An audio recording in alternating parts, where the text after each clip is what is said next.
All right, guys, so I'm here trying to make a video real quick talking about how to reclaim clay, because I know some of us are at this point to where we're running out of clay and we have clay that's dried out. But this is just a reminder. I know I've said a little bit about it, but reclaiming clay is just a process of taking clay that has dried out on us and adding water to it so it's back to a soft plastic state. Like, for example, these are some handles that I made to put on some cups, but I always make extra handles because you never know if one breaks or it doesn't fit right.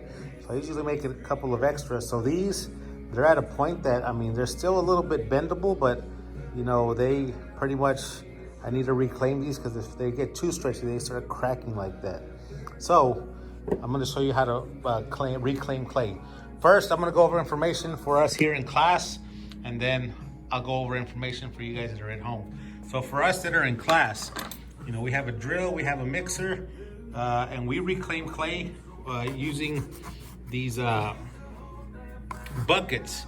And like, for example, right here is some extra clay that's on these bats, and usually I could just like scrape this off. Also, if I have like any extra, like the handles, those pieces of clay I would put in here. The main thing is you want to put it in whatever container it is, whether it's here in class or at home, in small pieces. So if you have like a big chunk of clay, you're going to want to break that up. For example, like little chunks like this, you don't want them too big because they won't absorb the water as well. So the next thing we would do, we would take this mixer, we would put it on the drill, that mixer right there, and then use this drill and pretty much add a lot of water and mix it up really good. And then pretty much what we mix it to is like a consistency of like pudding.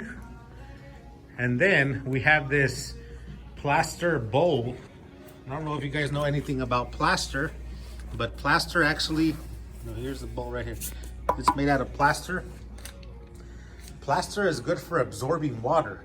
So what that's gonna do is it's gonna absorb any extra water out of the clay, and then from the top, the air will hit the top and it'll dry it out. So the plaster bowl is pulling the water from the clay. The top, it's kind of evaporating and drying off. And in a couple of days, that stuff, which like I said, right now it's kind of like pudding, will dry out to a nice consistent level to where you can re-wedge it and use it again. And see, those are my cups that I made. Like I said, I always make extra handles because I've had where I mess one up or mess two up and I have to replace them. So now that I have these handles, I can put them in the bucket and reclaim it. Now, let me put this camera on this stand and I'll show you what to do, like for you guys that are at home.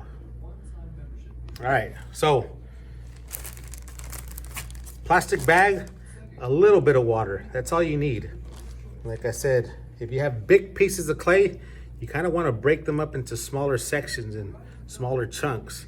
So don't put like big old blocks into your bag because then there will not be water absorption evenly into that clay.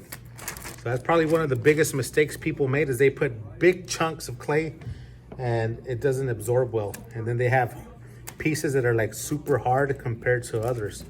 It'll be like the center of the big chunk of clay is like still hard and the outside is like very soft, so it doesn't dry evenly. So anyway, and what I'm doing here, this is just like a little bit of water. I think I started with about half a cup of water because you don't want to overdo the water, because you can always add more water later, but once it gets to a point that it's too watery, then you're just gonna have to wait for it to kind of dry out. So you have little chunks like this that I can put on the bag, in the bag, sorry, not on the bag, in the bag.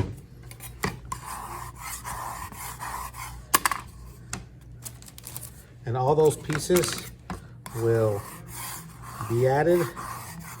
Oh look, I kind of made like one of those little ice cream rolls. I should go work at that place. I would be good at it. Yeah, I got a couple more bats I'm gonna do.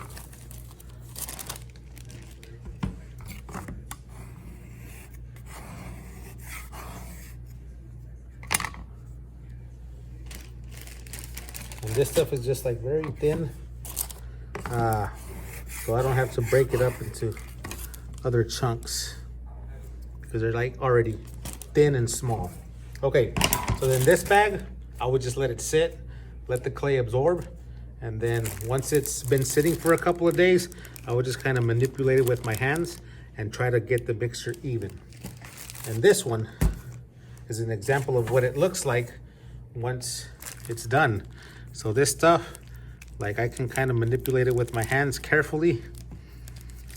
Make sure there's no chunks in there that are harder than others. And this to me, I mean, at the top, because the water sits on the top, it is a little bit softer, but for the rest of it, I mean, it's pretty consistent. But this is still not the consistency of the clay that you want to have because it's too wet. So what can you do? You want to kind of spread it out on something so it kind of dries and gets to that plastic consistency. So here I have a couple of options. I have a piece of wood. Wood absorbs water. This is masonite. You can use plywood. You can use any type of wood that is not too rough, because if it's too rough, it might get stuck in there. And then what you would do, you would just take your clay, and this is gonna get a little messy, but this is the best way to do this. And then you're just gonna evenly spread this out.